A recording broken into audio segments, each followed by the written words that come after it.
오늘 성경 볼 참 구절들이 많은데 선택을 그냥 요한계시록 9장 했습니다. 13절에서 21절입니다. 같이 교독합니다. 제가 13절 읽게요. 여섯째 천사가 나팔을 불매 내가 드린 하나님 앞 금제단 네 뿔에서 한 음성이 나서 나팔관이 여섯째 천사에게 말하기를 금과 유라 내 결박한 내 천사를 도와주라. 네 천사가 놓였으니 그들은 그 연 월 일시에 이르러 사람 3분의 1을 죽이기로 준비된 자들이더라. 마병대 수는 2만만이니 내가 그들의 수를 이 같은 환상 가운데 그 말들과 그 위에 탄 자들을 보니 불빛과 자줏빛과 유황빛 호심경이 있고 또 말들의 머리는 사자머리 같고 그 입에서는 불과 연기와 유황이 나오더라. 새 재앙 곧 자기들에게서 나오는 불과 유황도 이 말들의 힘은 입과 꼬리에 있으니 꼬리는 뱀 같고 또 꼬리에 머리가 있어 이것으로 해하더라. 이 재앙에 죽지 않고 남은 사람들은 손으로 행한 일을 회개하지 아니하고 오히려 여러 귀신과 또는 보거나 듣거나 다니거나 하지 못하는 그 모습과 목석의 우상에게 절하고 같이 읽습니다. 또 그 살인과 복술과 음행과 도둑질을 회개하지 아니하더라. 아멘. 2주 전에 스가랴서를 하면서 약간 혼동된 부분들 있었잖아요. 그래서 오늘 또 요청에 의해서 이 마지막 때에 앞으로 예수님이 재림 전에 전쟁이 한 번이냐 두 번이냐 세 번이냐 뭐 그런 부분이에요. 그거를 좀 같이 정리해서 제가 여러분에게 말씀드리려고 합니다. 이 주제는 굉장히 여러분 이 마지막 때와 그다음에 우리 흔히 말하는 3차 세계 전쟁에 관심을 가진 모든 사람들에게 굉장히 예민한 부분이기도 합니다. 어떤 분들은 지금 중동에서 벌어지고 있는 그런 일들을 통해서 그러잖아요. 이스라엘과 헤즈볼라 그리고 또 이란과의 분쟁 있잖아요. 이런 분쟁이 결국 앞으로 일어날 3차 세계 대전이다. 뭐 아마겟돈 전쟁이다라고 그런 식으로 해석을 하면서 지금 정보를 많이 흘려보내고 있어요. 전혀 상관없는데 지금 그렇게 흘려보내고 있다는 겁니다. 그런데요, 어떻게 해석하는 건 자유지만 그런데 그렇게 해석하는 이유는 바로 이미 계시록에 게시된 바로 이 여섯 번째 나팔, 오늘 본문의 여섯 번째 나팔과 여섯 번째 대접 재앙을 혼동한 데서 비롯된 그런 결론이에요. 자, 우리 궁금해하는 그 중동에서 전쟁이 앞으로 몇 번 더 일어날 것 같아요? 몇 번 더 일어나야 돼요, 거기서? 두 번이에요? 세 번이에요? 그 부분을 정확하게 제가 설명하려고 합니다. 자, 기본적으로 예수님이 재림할 때 있게 될 전쟁에 대해서는요, 요한계시록, 에스겔, 그 다음에 요엘서 나오고요, 스가랴에서 좀 기록되어 있습니다. 그리고 어떤 사람은 시편 83편을 전쟁이라고, 그래서 시편 83편 전쟁 그렇게 해석하기도 합니다. 근데 엄밀하게 시편 83편은 전쟁이 아니에요. 여러분 안 들어보셨어요? 시편 83편 전쟁이라고? 그거를 또 혹시 몰라서 잘 짚고 넘어가 볼게요. 자, 시편 83편에는 이스라엘을 위협하는 그런 결집된 세력들의 목록이 나옵니다. 그 6절에서 8절에 보면 그 나라들 이름이 나와요. 근데 대부분의 이 성경학자들은 있잖아요. 이 중동 전쟁을 언급하는 목사님들은 바로 이 시편 83편을 하나의 전쟁으로 해석해요. 그런데 이렇게 해석하는 것은 성경을 상세하게 읽지 않고 내린 결론이라는 걸 볼 수가 있어요. 여러분 찾아보시면 찾아보세요. 시편 83편이요. 그때 당시 10개 나라들 또는 10개 부족들이 서로 의논하면서 동맹을 맺어요. 어떤 뭐냐면 동맹을 맺는 목적은 전쟁이 아니고 이스라엘을 멸해서 다시는 이스라엘 나라가 존재하지 않게 하고 그 이름 자체도 이스라엘이라고 하는 이름 자체도 기억되지 못하게 하자라고 하는 그 목적을 가지고 동맹을 맺습니다. 그게 시편 83편 4절에 나와요. 그래서 이것은 전쟁이라기보다는 하나의 뜻을 가지고 동맹을 맺는 무브먼트에 불과하다는 거예요. 저기 시편 83편에 나와요. 그때 당시 성경에 그 이름에 나오는 부족들 이름이 10개입니다. 근데 오늘날 저게 지금 보면 축소하면 돼요. 팔레스타인, 요르단, 이집트, 레바논, 시리아 또는 이라크.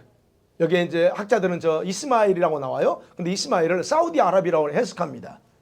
저 다 어떤 족속들이에요? 다 무슬림입니다. 아랍 연맹이에요. 10나라가 모의해서 이스라엘이라는 이름을 지상에서 없애버리자는 그 목적이 지금 누가 하고 있어요? 그거를 지금 거기서 하고 있잖아요. 그쪽에서. 네. 그래서 이러한 무브먼트는 오늘날 아랍연맹 뭐 이런 식으로 나옵니다. 그래서 지금 몇몇 나라들이 지금 이스라엘을 없애겠다고 하고 있는 걸 우리가 지금 눈으로 보고 있고 뉴스를 통해서 듣고 있잖아요. 팔레스타인 하마스, 이거 맞죠? 요르단, 레바논, 헤즈볼라, 시리아, 북이라크 이런 쪽에. 자, 결국 뭐냐면 이들은 이스라엘 땅을 없애고자 주장하는 모든 무슬림이 아닙니다. 무슬림은 두 파가 있잖아요. 시아파가 있고 수니파가 있잖아요. 이란이 무슨 파예요? 예, 쉽게 표현 시아파예요. 이란. 그 다음에 순하게 나가는 수니파. 거기는 사우디아라비아예요. 그냥 그쪽. 그러니까 이 시아파인 이란, 이라크, 여러분 레바논 이런 거 시리아 이거 다 시아파입니다. 그래서 이들은 이스라엘을 없애자고 하는 거예요. 강경하게 그렇게 얘기하는 거예요. 그러니까 지금은 현재 여러분 아시는 건 터키나 사우디 같은 나라들은 이 수니파 맹주들이에요. 이런 나라들은 지금 어떻게 해요? 이스라엘과 평화 공존을 사실을 아브라함 협정도 맺고 그런 나라들이에요.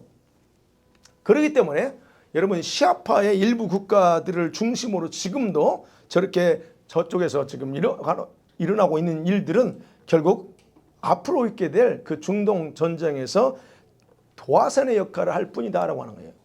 저희 요약한 겁니다. 자, 그러면 이제 그거는 그냥 10편 83편, 그래서 10편 83편 전쟁이 아니다 하는 부분이에요. 자, 그러면 첫 번째 생각합니다. 우리가 생각해봐야 될 게 에스겔서 38장 39장이 나오는 흔히 말하는 전쟁. 마구강 고개 연합군과 이스라엘의 전쟁입니다.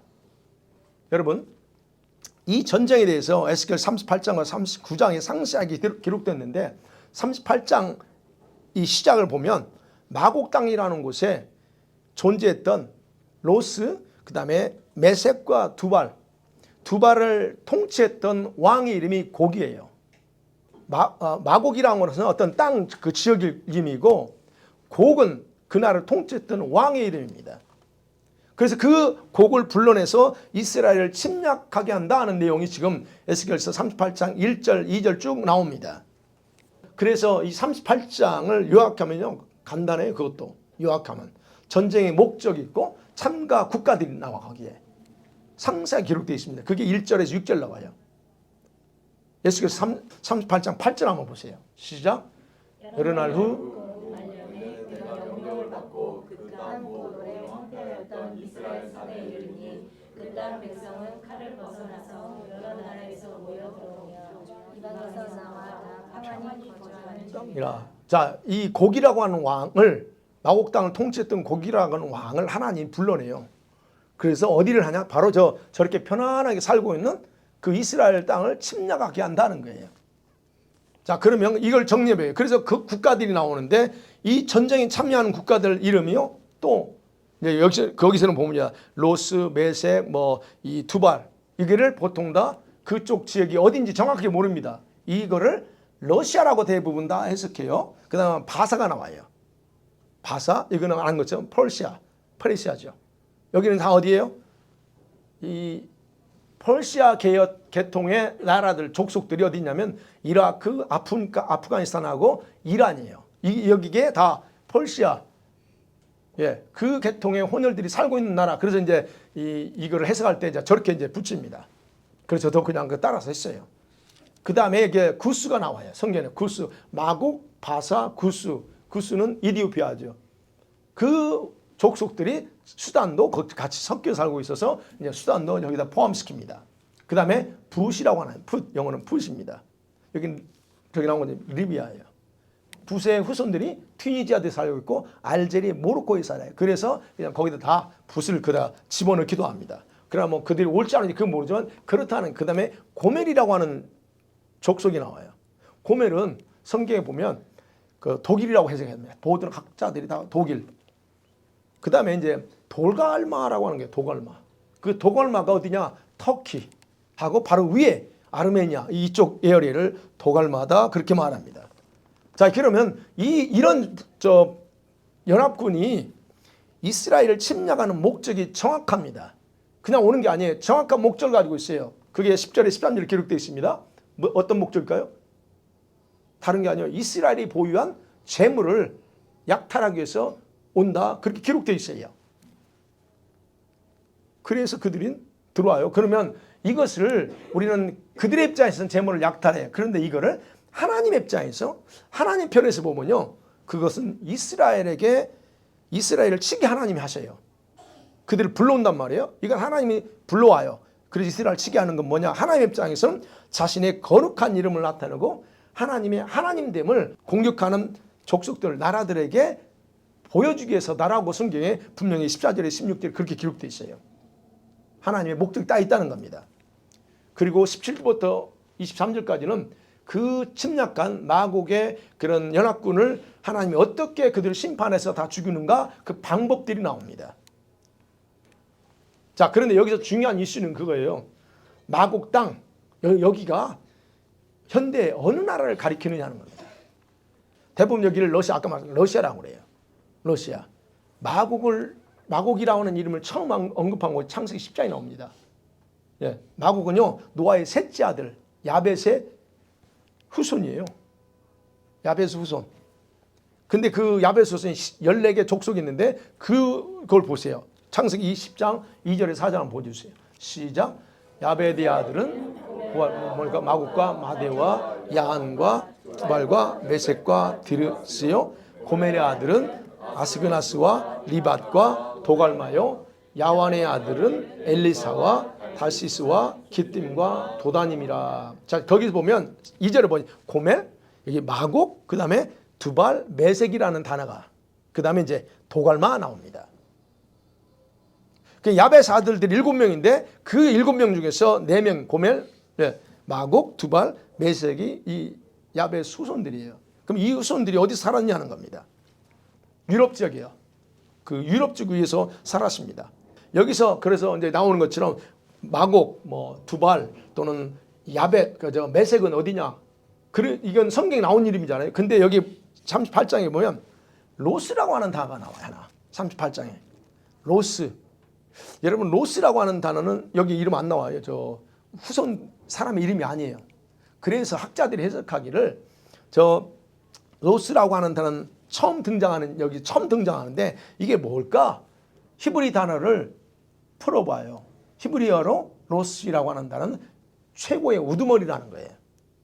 최고의 우두머리. 그래서 2절 그 38장 2절을 해석할 때 그래 인자의 너는 메섹과 두발의 최고의 지도자인 마곡 땅의 왕 고개게로 얼굴을 향하여 예언하라. 그게 2절에 그거를 그렇게 해석해도 된다는 거예요. 근데 우리 성경에는 로스와 메섹과 두발에 그렇게 나와. 그래서 어쨌든 학자는 그래서 로스라고 하는 단어를 그냥 사람 이름이 아니고 지역 이름도 아니고 어떤 그 명사, 어떤 왕의 그 존칭을 표현하는 거다라고 그렇게 어쨌든 해석한다는 겁니다. 자, 그러면 보세요. 이 마곡이 어느 지역이냐는 거예요. 저게 세계 지도입니다. 우리 지도, 이런 지도 우리는 안 보죠. 이게 지도가 우리가 봤던 지도가 틀리죠. 무슨 말이에요? 지도 우리가 보던 한국의 사람들은 다 한국을 중심으로 해서 지도를 다 봐요. 이게 원래 이게 지도예요. 이게. 우리는 이쪽으로 보이잖아요. 이게 원래 지도면 이스라엘이 여기 지금. 여기요? 자, 보세요. 그러면 여기가 러시아고 이쪽이요. 쭉 러시아입니다. 그 다음에 여기가 터키예요. 그럼 이 마곡이 어디냐는 부분이에요. 여기에 대해서 1세기에 역사가이고 정치가였던 그 유세비우스라는 그 역사가 있어요. 그분이 쓴 책에 보면 북쪽에 살았던 족속들을 마곡 사람들이라 그렇게 불렀대요. 그때 당시에 로마 1세기 때요. 그리고 이거를 그리스인들은 뭐냐면 스키타인이라 그렇게 불렀대요. 그쪽에 살던 사람은 스키타인 그렇게 불렀다고 하는 기록이 나옵니다. 역사적으로요. 그리고 브리테니카 백과사전에 보면 이 지금의 루마니아하고 여러분 우크라이나를 비롯한 그 지역을 포함한 이름이 그때 당시 이름이 스키타이였다 그렇게 기록되어 있습니다. 자, 이걸 제가 축소해 봤는데 그래 중요한 건 여기가 이스라엘인데 여기가 터키거든요. 여기 러시아하고 이쪽이. 그러면 지금 북쪽이라고 할 때 어디냐는 거예요. 북쪽. 이스라엘 입장에서는 북쪽은 여기 이쪽이잖아요. 이쪽. 여기 남쪽이고 웨스트 이쪽. 그러면 북쪽이 러시아는 이쪽인데 여기를 마곡 지역은 이쪽을 다 마곡이라고 그랬다면 어떻게 북쪽을 러시아라고 다 그렇게 해석해야 되냐 하는 부분을 지금 제가 말씀드리려고 하는 거예요. 그 이유는 그래요. 그 에스겔 38장 6절에 이렇게 나와. 고멜과 그다음에 모든 때와 그다음에 북쪽 끝에 도갈마 족속이라는 단어가 와요. 도갈마 족속, 북쪽 끝. 그럼 여기서 북쪽은 여기거든요. 그때 당시에 여기인데 북쪽 끝을 여기다가 여기라고 생각해. 여기서 북쪽 끝은 이쪽이다, 러시아다라고 그렇게 해석해서 사람들은 다 보통 다 여기는 러시아야라고 해석한다는 거예요. 제가 말씀드린 도갈마는 지금의 터키예요. 여기 터키와 여기다, 여기 도갈마는. 그러면 에스겔이 몇 년대에 활동하냐면 BC 590년경에 에스겔이 활동했거든요. 그러면 이때 당시에 북쪽 끝은 어디냐 하는 거예요. 지금의 터키라는 거예요. 이때 당시 북쪽 끝은 여기에 있다는 얘기예요. 그리고 에스겔 시대뿐만 아니라 기원 전에는 러시아가 존재했을까요? 러시아라는 나라가 없었습니다. 언제요? 러시아가 언제 생겼을까요? 역사자를 찾아보니까 AD 860년에 세웠어요. 그리고 그때 이름을 러시아라고 안 불렀어요. 루치아라고 불렀어요. 역사적으로 보니까. 그렇다면 우리가 생각했어요. 자, 이렇게 역사적으로 안 맞는데도 불구하고 이 학자들은 그 성경에 나오는 로스를 러시아로 말하고 그 다음에 메섹과 두발을 이란으로 상징하는 것을 해석해서 결국 이 마곡과의 전쟁, 그들은 이제 곡과 마곡 전쟁 그럽니다. 근데 표현이 잘못되어 있어요. 곡과 마곡이라고 하는 거예요. 곡은 지역 이름이고 곡은 왕 이름이고 마곡은 어떤 지역 이름이에요. 그때 어떻게 곡과 마곡 전쟁이에요. 곡과 또는 이스라엘 또는 마곡과 이스라엘 그렇게 해야 돼요. 그래서 지금 표현을 제가 바꿨어요. 그러니까 어떤 이런 이 마곡과의 전쟁은 러시아와 이란에 의해서 생겨난다라고 대부분 다 해석합니다. 자, 우리가 생각해요. 그거는 이제 그러면 왜 마곡의 연합군이 이스라엘 침략했을까? 아까 말씀드렸죠. 왜요? 이스라엘이 보유한 그런 지하자원, 천연자원 그 보물을 약탈할 목적이다라고 분명히 기록되어 있다는 거죠.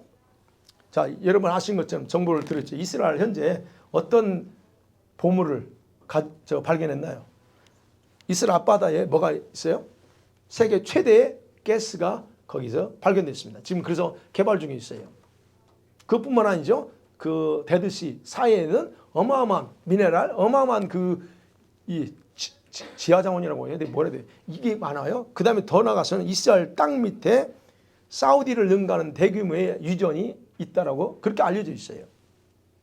자, 그거하고 뭐가 상관이 있냐는 겁니다.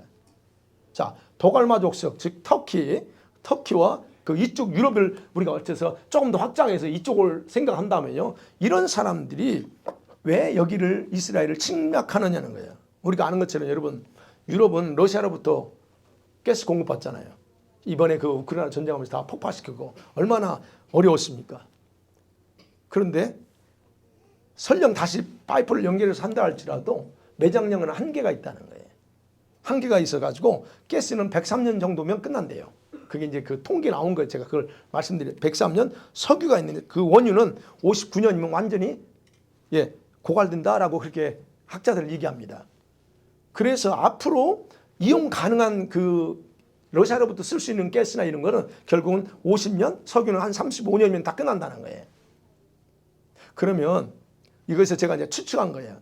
만일에 이 에스겔서 38장의 근거에서 거기에서 우리가 한다면 보세요. 가까운 미래 유럽에 무슨 문제가 심각하게 생겨요? 심각한 에너지 문제가 생긴다는 거예요.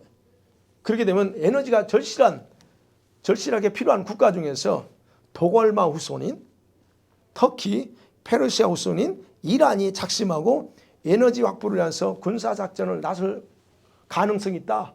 왜? 그대로 해석하면 그렇다는 거예요. 러시아가 아니고 그렇다는 거예요. 자, 러시아가 과연 마곡을 러시아라고 해석할 수 있느냐? 해석할 수 없다는 거예요. 물론 학자들은 대부분 그렇게 해석하지만 저는 제가 연구해 보니까 해석할 수 없다 하는 결론으로 지금 제가 얘기하는 거예요. 왜냐하면 아까 말씀드린 러시아는 그때 존재하지 않았어요. 일단 그렇다는 거. 그 다음에 이 러시아가 직접적으로 주도해서 이스라엘을 침공할 거다? 거의 불가능하다는 겁니다. 희박해요. 왜냐하면 만일에 러시아가 침공한다면 국제적인 지탄이 있고 우크라이나도 지금 그렇게 해서 얼마나 그렇습니까? 그리고 그것은 곧 이스라엘을 보호하는 미국과 전쟁을 하는 것으로 간주돼요. 그렇기 때문에 일단은 그건 불가능하다. 다만 제가 예측하는 건 다만 지금 이란과 터키나 이런 무슬림하고 그런 어떤 좋은 우호적인 관계를 가지고 있잖아요. 그렇기 때문에 그들 배후에서 여러분 간접적으로 무기 지원이나 후원할 수 있지만 러시아가 군대를 데리고 올 수 없어요. 그거 러시아가 왜 자꾸 지금 나오려고 하면 그 속에 있기 때문에 나토가 막고 있기 때문에 못 나가요. 이 바다 쪽도 못 나오고 이 유럽 쪽도 못 나옵니다. 그래서 지금 흑해 쪽으로 그래서 우크라이나 그쪽을이라도 점령하고 하는 이유 중 하나가 바로 그거예요. 이게 못 나옵니다. 생각해 영토를 넘어야 돼. 군대로 끌고 오려면 다 유럽 나토 국가들이 오케이 합니까? 안 돼요. 물론 지금 평화를 위한 목적으로 레바논이나 시리아 그쪽에 러시아 군대가 있지만 대량 군대로 이동이 불가능하다는 거예요. 그렇기 때문에 러시아가 이 길을 침공한다 하는 것은 거의 불가능하다 하는 거. 여기까지가 제가 38장을 중심으로 이스라엘을 침략하는 자들에 대한 심판에 초점을 둬서 제가 이렇게 설명했고 이 전쟁이 하나 있습니다. 근데 이 전쟁이 또 이것만 있느냐 하는 거예요. 자, 이 전쟁에 대한 그러면 하나님의 입장이 성경에 기록되어 있어요. 하나님의 입장이 뭘까? 그게요. 누가복음 21장에 기록되어 있습니다. 같이 볼게요. 시작. 너희가 예루살렘이 군대들에게 에워싸인 것을 보거든 그 멸망이 가까운 줄 알라. 그들은 유대에 있는 자들은 산으로 도망할 것이며 성내에 있는 자들은 나갈지며 촌에 있는 자들은 그리로 들어갈지어다. 이 날들은 기록된 모든 것을 이루는 형벌의 날이니라. 그날에는 아이벤 자들과 젖먹이는 자들에게 화가 있으리니 이는 땅에 큰 환난과 이 백성의 진노가 있겠음이로다. 눈치채셨나요? 하나님의 입장에서 지금 이 전쟁이 일어나는데 사인 있죠? 예루살렘이 군대들에게 에워싸이는 걸 보거든 그럽니다. 이게 다른 이와 비슷하게 마태복음이나 여기에 보면 적그리스도가 등장해서 거룩한 곳에 서지 못한 것을 보거든 그게 이제 나오는데 여기는 누가복음에서는 그게 안 나오고 저렇게 나옵니다. 예루살렘에 군대들이 에워싸이는 걸 보거든 그래요. 이게 그러면서 하나님 포인트가 그겁니다. 이 날들은 뭐라고 해요? 기록된 모든 것을 이루는 징벌의 형벌의 날이라 그래요. 다시 말씀드리면 예수님은 지금 이스라엘이라는 심판의 관점에서 불순종하고 악을 행하는 그들을 형벌한다라고 선언하는 거예요. 결국은 지금은 이스라엘이 저렇게 하지만 하나님이 심판하면 그들은 당해요. 그게 어떤 전쟁이냐? 에스겔서 38장에 나오는 전쟁. 그 전쟁이 바로 이거에 해당된다는 거예요. 그래서 지금 이스라엘이요 계속 공격하잖아요. 그 무기가 이스라엘 무기가 한계가 있어요. 근데 계속 쏘아대요. 그럼 누가 대주 무기를? 미국이 대주는 거예요 사실은. 하지마 하면서 계속 뒤에서는 무기 대줘요. 우크라이나도 마찬가지잖아요. 이제 다행히 이제 트럼프가 대통령 돼서 전쟁 종식시키겠다. 그러면 먼저 안 하겠다. 그러면 우크라이나 무슨 힘을 싸워요? 안 싸웁니다. 그러면 거긴 전쟁 끝날 거예요. 그런데 이제 문제는 이스라엘과 저쪽이야. 거기서 네탄야후가 어떻게 트럼프의 말을 듣느냐 안 듣느냐에 따라서 이제 달라져. 그러면 뭘 예상할 수 있냐면 전쟁으로는 얘들이 그랬잖아요. 빌 씨가 우리는 전 세계는 지금 두 가지 옵션에 직면해 있다 그랬다고 했잖아요. 투 옵션. 하나는 전쟁, 또 하나는 팬데믹 그랬단 말이에요. 그래서 계속적으로 지금 중동에서는 전쟁을 하려고 계속 부추기는 거예요. 지금 네탄야후가 거기서 놀아나고 있는 거거든요. 그러면 지금 이제 대통령이 바뀌어 버렸어요. 그러면 무기 안 주고 원조 안 줘, 안 해. 그럼 어떻게 할게요? 그러면 그 전쟁은 좀 더 낮아질 거예요. 그럼 뭘로 얘네들이 그 다음에 플랜이 뭘까 아니에요? 바로 팬데믹이에요. 그거를 얘네들은 풀 거라 저는 그렇게 생각합니다. 어찌됐든 지금 이런 것들이 결국 이스라엘에서 저렇게 하지만 이스라엘이 지금 행하는 것이 악이 너무 많아. 그래서 하나님은 기록된 모든 것을 심판한다는 점에서 지금 에스겔서 38장을 기록하고 예수님 누가복음 21장에서 말하고 있다는 거예요. 그래서 그때는 예루살렘은 일정 기간 동안 점령당한다라고 보면 됩니다. 왜냐하면 24절에 기록하고 있잖아요. 그날에 칼날에 죽임을 당하고 모든 이방에 사로잡혀가고, 그렇죠. 예루살렘은 이방인의 때가 차기까지 발표해요. 만약에 저 말씀대로만 간다면 예루살렘은 전쟁에서 에스겔서에서는 하나님 그들을 심판한다고 해서 이스라엘이 승리하는 것처럼 보이지만 누가복음에서는 승리가 아니고 하나님의 심판의 관점으로 기록되어 있어요. 그래서 여러분 이 누가복음 21장 이 24절 이 말씀은 학자들은 초대교회 때 로마 디토에 의해서 성취됐다고 해석해요. 그런데 성경 예언은 이중성이 있어요. 1차 성취됐어. 그러나 그것은 지금 마지막에 한 번 더 있다는 얘기예요. 그러면 에스겔서 38장과 혼동할 이유가 없어요. 관점이 다르다는 거예요. 에스겔 38장은 그 곡왕 그를 중심으로서 침략한 그들을 심판하는 관점에서 기록이 되었고, 여기는 지금 이스라엘을 심판하는 관점에서 기록하기 때문에 다르다는 거예요. 그래서 그 보면 내용, 그 에스겔 38장 그 내용을 보면 이스라엘 침략한 그 연합군에 대한 심판의 방법이 그 전쟁에서 하나님이 큰 지진을 일으키고 전염병을 보내버리고 그 다음에 자연재해가 있어요. 폭우와 우박, 불과 유황을 쏘아서 심판한다. 그렇게 기록했어요. 그러면 그걸 어디에다 쏟냐 이거예요. 이스라엘에 쏘아요. 전쟁은 이스라엘에서 일어나니까. 그러면 생각해보세요. 그 지역에 이런 걸 내리면 원수들만 죽을까요? 아니요. 이스라엘 사람들도 더 수많이만 죽을 거라는 거예요. 그러니까 하나님이 이스라엘은 다 보호해주고 막 포탄 쏘져도 안 죽게 만드는 그게 아니라는 거예요. 그런 심판이 집행될 때 이 재앙은 모두에게 다 임한다는 거예요. 그래서 이스라엘 백성들도 많은 인명피해, 재산피해를 받는 심판을 받게 된다. 그래서 말하는 거예요.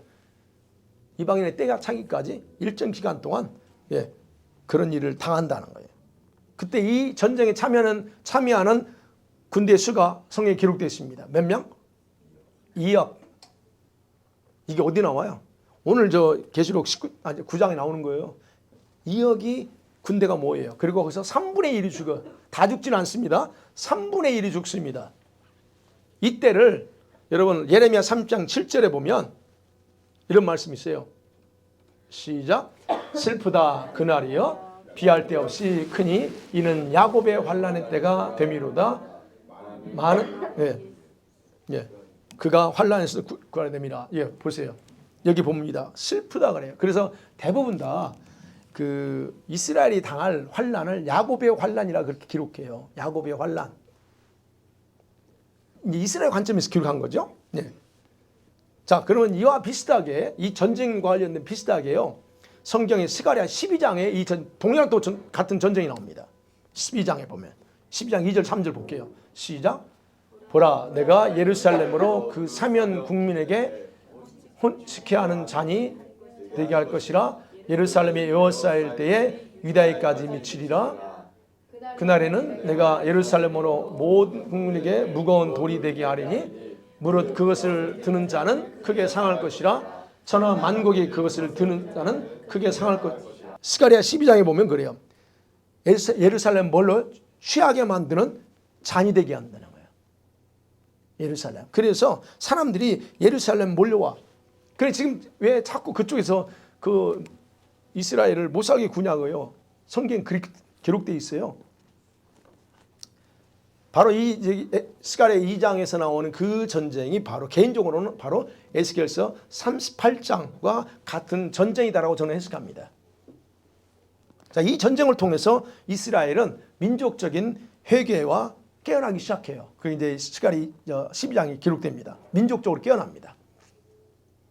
그러니까 이스라엘 백성이요 대회개해요. 근데 언제? 그 저런 환란을 통해서 회개합니다.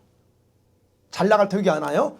또 이런 것에 대해서 요엘 선지자가 3장 2절 1절에 13절에 기록되어 있는데 그것에 뭐예요? 여호사밧 골짜기 거기 나와요. 여호사밧의 골짜기에 열골을 모아라. 거기서 다 심판하겠다. 그런 내용이 나와요. 여기서 보면 주변 국가들이 이스라엘에게 행한 그 내용을 보면요. 마국과의 그 전쟁 있잖아요. 연합군과의 전쟁을 통해서 이루어진 내용들이다라고 정의할 수밖에 없어요. 그 내용을 보면. 그리고 그들을 심판하기 위해서 여호사밧 골짜기라는 곳으로 그들을 모았다라고 그랬어요. 그래서 3장 2절에 같이 볼게요. 시작. 내가 만국을 모아 데리고 여호사밧 골짜기에 내려가서 내 백성 곧 내가 된 이스라엘을 위하여 거기서 그들을 구문하리니 이는 그들이 이스라엘을 열국 중에 고 나의 땅을 나누었습니다. 왜? 여호사밧 골짜기. 정확하게 여호사밧 골짜기가 어딘지 학자들은 이제 모릅니다. 근데 이제 분명히 저기는 이렇게 열국을 모은다고 그래요. 그거를 저기에서만 보면 모르지만 이제 이런 다른 내용을 보면 그것이 어디냐 하는 걸 우리가 짐작할 수 있다. 그래서 이 부분은 그래서 성경에 이렇게 여러 군데에 기록되어 있다. 제가 좀 설명이 길었죠. 자, 길었는데요. 보세요. 마곡 땅의 연합군의 침략은 그래서 계시록에 새로운 형태로 계시되는 게 오늘 본문이에요. 저는 그렇게 봐요. 6번째 나팔 재앙. 여러분 9장에 보면 계시록 9장에는 세 가지 화가 나와요. 그 세 가지 화 중에서 첫 번째 화가 뭐냐면 황충재앙이에요. 그 다음에 두 번째 화가 뭐냐? 이거예요. 나팔, 재앙, 전쟁. 그러면 여기서 말하는 전쟁은 재앙이에요. 재앙. 심판이 아니고 재앙입니다. 심판을 위한 전쟁은 아마겟돈 전쟁이고 여기서 지금 9장이 나오는 여기도 나오죠. 유브라데 나오잖아요. 여기 내용을 제가 잠깐 요약하면 그래요. 6번째 나팔 특징이 뭐냐? 유브라데라고 하는 지역에서 정해진 날에 전쟁이 있을 거라는 거예요. 그 날에. 그리고 2억의 연합군이 모여서 그 다음에 그 중에 3분의 1이면 2억의 3분의 1이면 몇 천만 명이에요? 7천만. 예. 7천만 명이 죽습니다. 여기서 어마어마하게 죽어요. 근데 이 죽임을 당하게 되는 전쟁은 그래서 끝나요. 전쟁이 끝납니다. 그런데 세상을 망하지 않았다는 거예요. 오늘 다 읽었죠. 세상은 망하지 않았습니다. 만일에 이게 아마겟돈 전쟁이라면 세상이 끝나는 거예요. 근데 안 끝나요. 그 얘기하는 거예요. 그러니까 이 전쟁을 3차 대전이네, 뭐 지금 막 일어나고 있는 이런 것들을 3차 대전이네, 뭐 아마겟돈 전쟁이네, 이런 말 자체가 잘못됐다는 거예요. 왜? 아마겟돈 전쟁은 마지막 전쟁이에요. 세상 끝날 때 있을 전쟁이란 말이에요. 그런데 여기 보니까 어때요? 살아남은 사람들이 회개합니까? 회개하기에는커녕 뭐라고 그래요? 더욱 하나님 보시기에 악을 행했다라고 21절에 그러잖아요. 20절에 보면 이 재앙에 죽지 않고 남은 사람들이 손으로 행한 일을 회개하지 않아. 그리고 21절에 살인, 복술, 음행, 도둑질을 회개하지 않습니다. 이게 무슨 말이에요? 만일에 이게 마지막 아마겟돈 전쟁이라고 하면 살아남은 사람은 회개를 기대 안 합니다. 왜? 심판이니까 싹 쓸어버리거든요. 근데 그들이 회개하지 않았다? 그 다음에 악을 행하며 살았다는 모습을 기록하고 있어. 이건 뭘 의미하면 이게 마지막이 아니라는 거예요. 그렇기 때문에 계시록에는 두 번의 전쟁이 기록되어 있어요. 이게 6번째 나팔. 이 전쟁이 여러분 첫 번째가 됩니다. 그게 에스겔서 38장 또는 스가랴 12장에 나오는 거. 그래서 이 전쟁에서는 에스겔 38장이나 누가복음 21장처럼 이스라엘과 연합군의 심판이나 또는 누가 누구를 침략했냐 안 나옵니다. 여기 우리 계시 9장에는 누가 누구를 침략했냐 안 나와요. 침략 대상이 어떤 나라냐 그것도 안 나옵니다. 누가 죽임을 당했는지도 안 나와요. 근데 누가복음 20장은 이스라엘이 징벌이고 그 다음에 에스겔 38장은 뭐예요? 그를 침략한 그들을 멸망시킨다 그렇게 나와요. 근데 여기서는 전혀 그런 내용이 나오지 않고 그냥 결과만은 기록해요. 3분의 1이 죽고 그 살아남은 자들은 이렇게 했더라. 그냥 단순하게 그렇게만 나옵니다. 그렇다면 우리가 생각해요. 그렇다면 계시록의 근거에서 우리가 정의를 내린다면 이 전쟁은 아마겟돈이 아니다는 거예요. 그 아마겟돈 전쟁이 있기 전에 반드시 한 번 더 있을 전쟁을 의미한다라고 봐야 돼요. 이게 첫 번째 전쟁. 앞으로 그래서 지금 벌어지고 있는 전쟁 앞으로 그쪽에 전쟁이 본격적인 전쟁이 일어난다면 바로 이 전쟁이에요. 이거를 에스겔서에서는 마곡의 연합군, 이스라엘과의 전쟁 또는 야곱의 환란 뭐 이런 식으로 표현을 한다면 그렇다는 겁니다. 그럼 이 전쟁 결과 여러분 이스라엘이 어마어마한 피해를 받아요. 7천만 명이 죽으면 이스라엘도 많이 죽어. 그러면 이스라엘 상황은 어떻게 변할까 하는 거예요. 전쟁은 그쪽에서 터지니까 어마어마한 피해가 있겠죠. 자, 제가 예측해 보는 거예요. 이스라엘은요, 비록 미국의 도움을 받죠. 우방국의 도움을 받지만 정치적이고 국가적인 힘은 매우 약화됩니다. 지금 뭐 그냥 미국 백 믿고 지금 난리치고 있지만 그때는 완전히 무너져요. 그리고 영토에 대해 이스라엘 영토에 대해서 결국은 레바논이나 시리아처럼 유엔군이 주도하든가 그런 어떤 그 하에 안전을 보장을 받을 수 있을 거예요. 제가 예측하는 건 그렇다는 거예요. 그래서 뭐냐, 제3성전을 건축하는 일에 바로 유엔의 협력을 받게 될 가능성이 커요. 지금으로는 자기들끼리 제3성 건축 못합니다. 다 준비됐어도 건축 불가능해요. 그럼 이런 상황이 될 때 이제 그래서 옛날부터 학자들은 유엔이 개입할 거다라고 늘 그렇게 얘기를 했어요. 그럼 어떤 때 유엔이 개입할 거냐? 이런 상황이 될 속에서 개입할 거다. 유엔이 직접 들어가, 이스라엘은 유엔이 못 들어와 있어요. 그 위쪽 시리아나 레바논 그쪽엔 유엔이 들어와 있지만 이스라엘은 안 들어와 있어요. 그러면 결국은 유엔도 들어올 수 있는 상황이 된다는 거예요. 이게 바로 여섯 번째 나팔 재앙 또는 에스겔 38장 전쟁, 마곡과 연합군의 전쟁이라고 볼 수 있고요. 이게 첫 번째 전쟁이에요. 그럼 이건 뭐예요? 예수님 재림 전에 있게 될 전쟁이에요.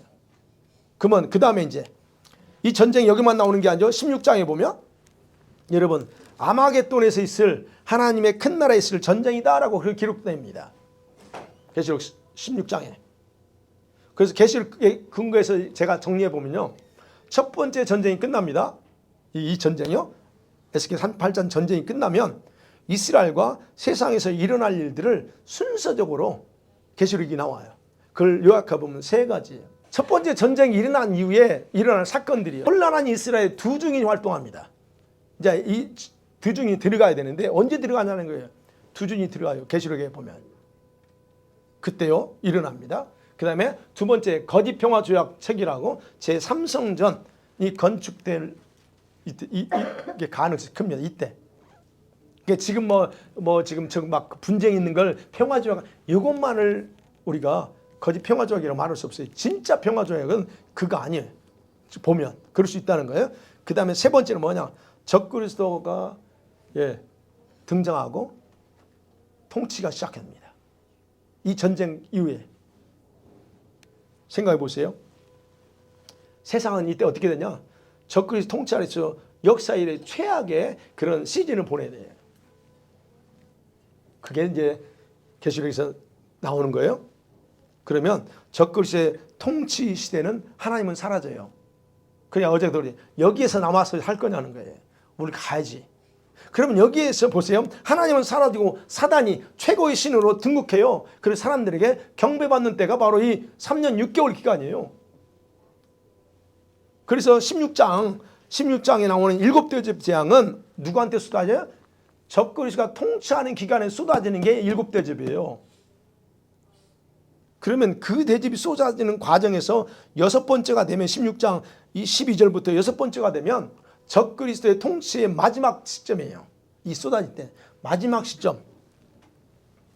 이때 나오면 보니까 개구리 같은 더러운 세 마리 귀신이 나와가지고 어디요? 동방 쪽으로 가. 동방 쪽으로 쭉 가서 거기에서 그 왕들이겠죠. 각 나라를 찾아가서 왕들을 속독독 해가지고 거기서 군대를 모집합니다. 그래서 기록하기를 14절에 보면 전능하신 하나님이 큰 날에 있을 전쟁을 위해서 그들을 불러 모으더라 그렇게 기록되어 있어요. 어디로? 아마겟돈, 무깃도로 모아요. 그게 여기 또 나오잖아요. 아마겟돈, 무깃도, 유브라데 나오잖아요. 우리 이 전쟁이 어떤 전쟁은 다 알죠. 호칭이 뭐예요? 이게 바로 3차 세계대전이에요. 이게 흔히 아마겟돈 전쟁입니다. 그게 지금 거기서 일어나고 아마겟돈이 아니에요. 그래서 16장에서 보면 이것도 간단해. 심플하게 전쟁을 위해서 동방에서 군대들을 불러 모았다라고만 기록하고 있어요. 어떻게 싸웠냐 그거 안 나옵니다. 동방 아까 봤죠. 이스트 사이드예요. 그럼 누가 어디예요? 가장 강력한 군대를 가지고 있는 중국에 이때 중국이 개입돼요. 중국 많은 군대들이 옵니다. 뭐 인도도 올지 몰라요. 군대가 많은 나라들이니까. 그래서 여기 보면 저 16장 그 6번째 그 대접 쏟을 때는 전쟁의 결과는 어떻게 됐는지 정보가 없어요. 그래서 19장에 보면 이것이 더 상세하게 나와. 어떤 결과 나왔는지 19장에 나와요. 11절에서 21절에 보면 이 전쟁에 대해서 지상의 관점이 아니라 16장에서는 지상의 관점에서 써요. 근데 19장에 가서는 지상의 관점이 아닌 천상의 천국에서의 관점에서 이 전쟁을 위한 예수님의 준비 과정, 그 준비 과정을 기록하고 있다는 게 특징이에요. 여러분 지상에서 적그리스도의 세력들이 만군의 하나님을 대적하고 모독해요. 3년 6개월 동안 모독합니다. 그리고 천상에서는 심판자이신 예수님께서 그의 군대들, 흰 옷 입은 군대들 여기 나오죠. 준비합니다. 19장 11절 예방 군대들 준비돼요. 그 다음에 이 전쟁을 통해서 수많은 사람들이 죽게 된다라고 19장에 기록되어 있습니다. 그런데 여러분 특이한 것은요. 19장 17절에 보면 이 전쟁을 하나님의 큰 잔치라고 표현해요.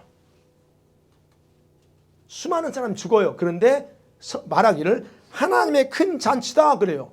16장에서 하나님의 나라에 있을 큰 나라에 있을 전쟁이라고 그래요. 하나님의 큰 나라는 심판이에요. 그런데 19장 17절에서는 17절에서는 하나님의 큰 잔치래요. 그러니까 이 마지막 아마겟돈은 하나님의 연계에서 보면 하나님의 잔치 벌이는 거에 불과하다는 거예요. 그리고 19절에서는요. 적그리스도와 그의 동맹국들이 아마겟돈에서 모여서 전쟁을 일으키는 것, 그건 곧 심판자이신 예수님과 싸우는, 예수님의 군대와 싸우는 그런 행위고, 그래서 주님께서는 결국 지상에 오셔가지고 적그리스도와 거짓 선지자들 함께 잡아서 위황불에 다 집어넣어버린다, 산채로 집어넣는다라고 기록되고, 그 다음에 그 전쟁에 참여했던 자들은 다 모든 군대 다 죽여버린다라고 승리를 선언한 게 21절이에요. 자, 그래서 아마겟돈 전쟁은요 언제 일어나요? 지금 일어나는 게 아니에요. 지금 안 일어납니다. 수적으로 사실은 이스라엘이 불리해요. 중국의 그 동방 쪽에서 어마어마한 군대를 데리고 와. 그럼 패할 것 같아, 숫자로 보면. 그런데 예수님께서 연계에서 개입하심을 통해서 승리가 이루어져요. 그래서 비록 이 전쟁은요 예수님 재림 직전에 있는 것이 아니고 적그리스도 통치 말기에 예수님이 심판지로 오시면서 이루는 전쟁이에요.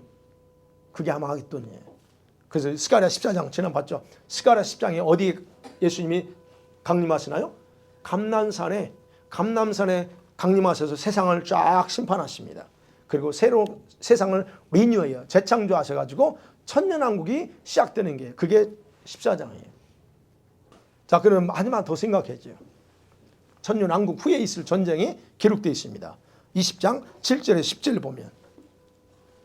그러면 생각해야 돼요.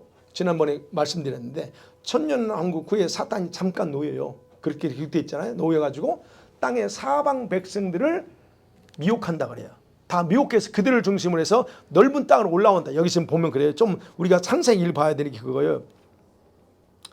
모래처럼 미혹했는데 모래같이 많은 사람들을 미혹했어. 그래서 9절에 보면 그들이 지면에 널리 펴져 그랬어요. 그 지면에 널리 퍼졌다는 것은 넓은 땅으로 올라왔다는 뜻이에요. 헬라어 들으면 넓은 땅으로 그들이 어디 있는지 모르지만 넓은 땅으로 올라와 가지고 성도들의 진, 사랑하시는 성을 포위하고 싸우려고 모였다는 거예요. 그게 기록한 게 지금 이제 내용입니다. 근데 문제는 여기서 보세요. 그렇게 나왔지만 9절에 보면요. 자, 그들이 지면에 널리 퍼져 성도들의 진과 사랑하시는 성을 두루매 그랬습니다.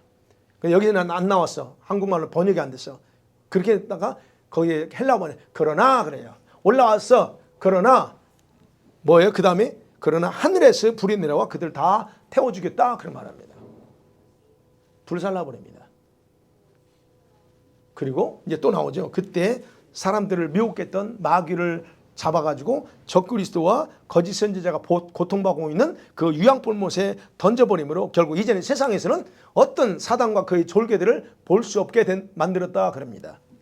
자, 그렇다면 이 전쟁에 대한 전쟁과 같은 그 이 말씀에 대한 해석에 있어 주의 이슈는 뭐냐는 거예요.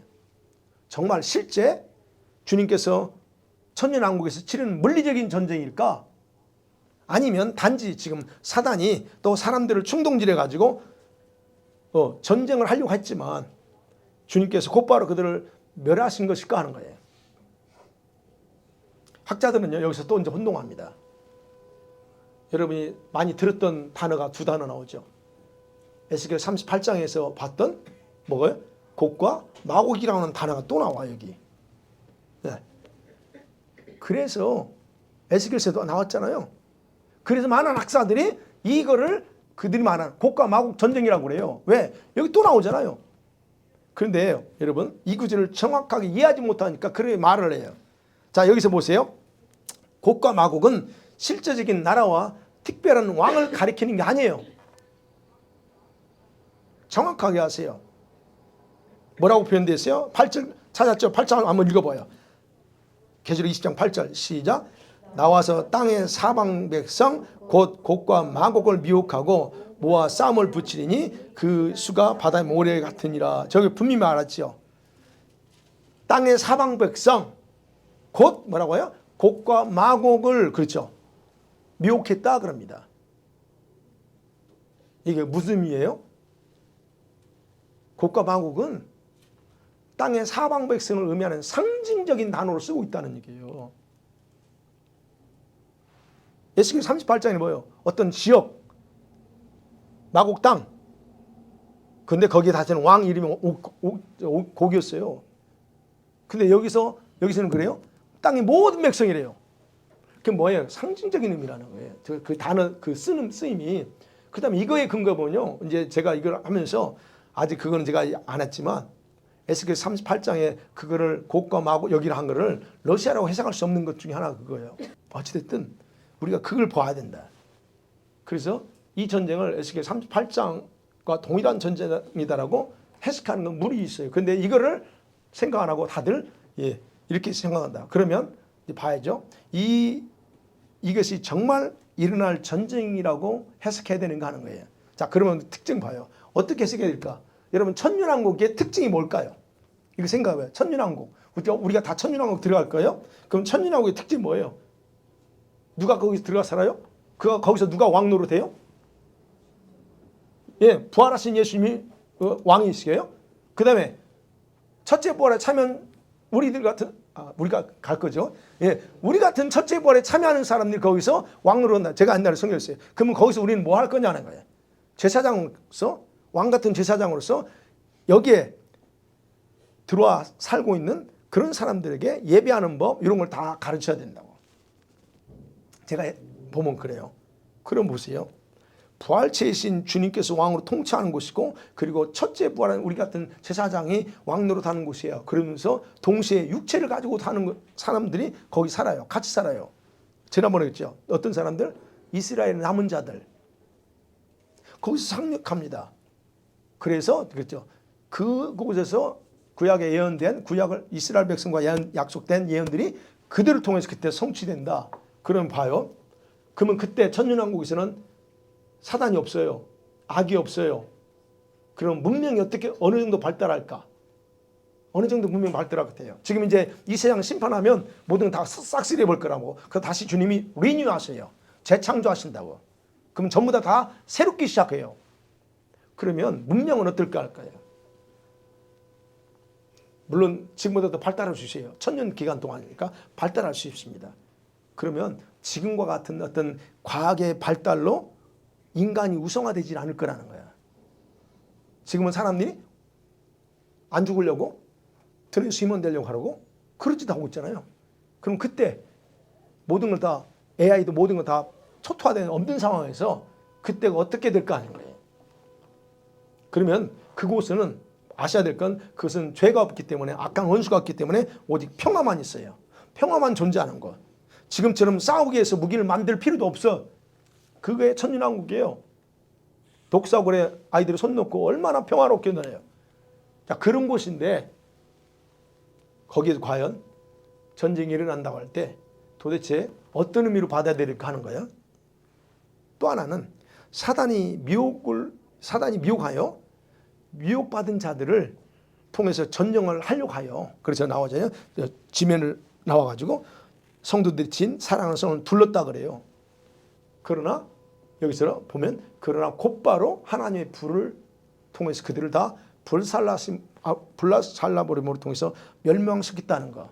이게 포인트라는 거예요. 그렇다고 하면 이것은 사단이 전쟁을 시도하지만 지금처럼 주님이 용납하지 않고 곧바로 처리해버렸다는 거예요. 지금은 악이 있고 죄를 지었기 때문에 하나님이 이런 어떤 전쟁을 통해서 하시지만 그건 아니라는 것같아요. 그래서 생각해 볼까요? 예수님이 자신의 왕국을 의와 공의로 통치하는 왕인데 그런 왕이 악한 마귀에게 공격을 당할까? 저는 그렇게 생각합니다. 그 왕이신 그분이 그 원수가 미혹에 있다고 해서 사람들에서 공격당할? 그건 아니라고 봐요. 그렇기 때문에 사단이 잠깐 놓여가지고 다시 주님을 향해서 도전하지만 예수님께서는 한치의 용납 돌아가지 않는다. 그래서 곧바로 멸망시켜서 이 마귀를 완전히 유황불못에 던져버린다고 하는 그 과정을 보여주는 것이다 라고 저는 그렇게 해석합니다. 저는 그래요. 이건 그래서 지금과 같은 실제적인 전쟁이 아니라 마귀의 최후를 보여주는 그런 내용이다 라고 하는 게 저 개인적으로는 모르겠어요. 다른 사람은 그렇게 해석 안 할 수 있습니다. 그러니까 저는 그렇게 해석하기 때문에 그래서 뭐 천년왕국의 또 다른 전쟁 이건 아니다라고 저는 해석하고 그래서 이건 상징적인 그런 의미가 있다라고 봅니다. 그러니까 전쟁이 몇 번이에요? 2번밖에 없어요. 3번이 아닙니다.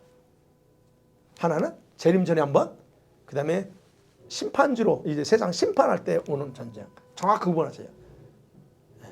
결론이에요. 이제 나왔어요. 저겁니다. 2번. 자, 그래서 전쟁은 2번이기 때문에 우리가 이제 지금 여러분이 뭐 유튜브 보면 뭐 지금 일어나는 거 막 자꾸 나와요. 3차 대전 뭐 아마겟돈 전쟁이 나오는데 그거 전혀 그거 아닙니다. 전혀 상관없어요.